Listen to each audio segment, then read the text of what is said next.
According to the Federal Bureau of Investigations, scams targeting individuals aged 60 and older caused over $3.4 billion in losses, and that was last year. And there's no sign of these scammers slowing down anytime soon.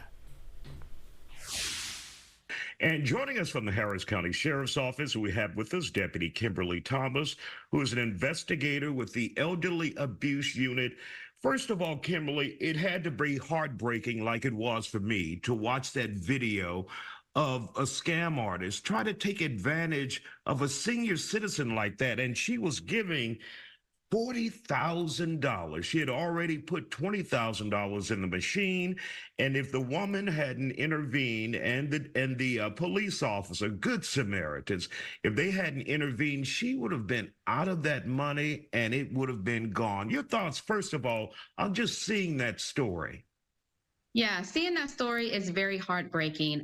It's very discouraging how these scammers are taking advantage of the elderly community, and it happens on a daily basis, People would be so surprised on how often it happens. Hearing that story really broke my heart. And I'm so happy that that supervisor, that sergeant, was able to step in and immediately stop basically the threat from happening. That was great move on his part.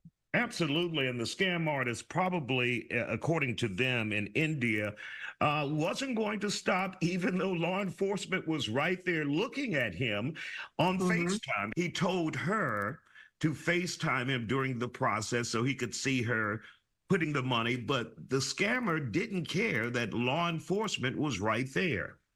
Absolutely. I mean, that's most of the scammers, that they're overseas.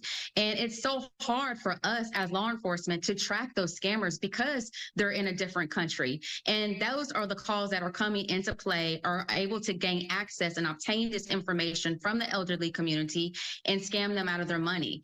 And it's so hard for us to be able to track IP addresses, email addresses, and so forth. So that's why they're able to do it and get away with it.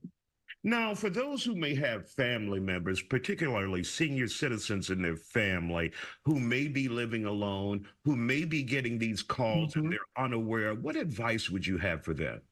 The main advice I would have for them, and I can go based off of the story that I heard, she was scammed. A Chase Bank contacted her. And I would say if you have any type of debit card or bank card in their possession, they have a phone number on the back of that card. What I would do is I would contact that phone number to see if that is a legit person actually contacted them, or have one of their loved ones either take them to a bank or some type of facility that the person holds, whether it be a Capital One or Chase or Bank of America. Go inside that bank and speak to someone to see if an investor from their facility has contacted them. And they should be able to tell them, yes, we have, A, B, and C, or no, you are being scammed. Because 9 times out of 10, when a person is, if a banker is calling someone and they wanted that person to invest in any type of cryptocurrency or whatever the case may be, there's usually some type of paperwork involved. So therefore, either the loved ones need to take them or just contact that phone number on the back of that card and see if that is actually a legit person. And what about, Kimberly, also just monitoring your loved one who may be a senior, because many times they're lonely. And if no one's calling them, they have no one to talk to, no one to communicate. These scam artists can wiggle their way in and pretend to be a friend and then take advantage of them. Yeah, that is so true on so many levels.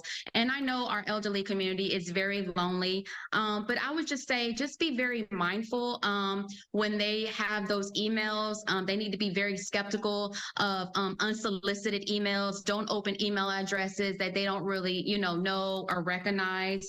And maybe also that loved one can, you can have those emails account set up to the loved one account as well, and maybe they can help monitor them so they don't open up unsolicited, unwanted emails, and that could also help to prevent unwanted scams. Absolutely, and that's a great idea. I never thought about that. Like if you have your mom and she's not living with you, maybe you can have access to that email as well, so you can monitor, not be nosy, but monitor those scam artists who are out there, because they are a dime a dozen.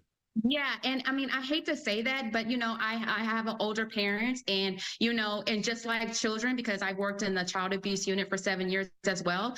We're able to monitor the apps and the emails, and it's the exact same way with the elderly community. As they get older, they can suffer, some mental health issues or Mhm. whatnot.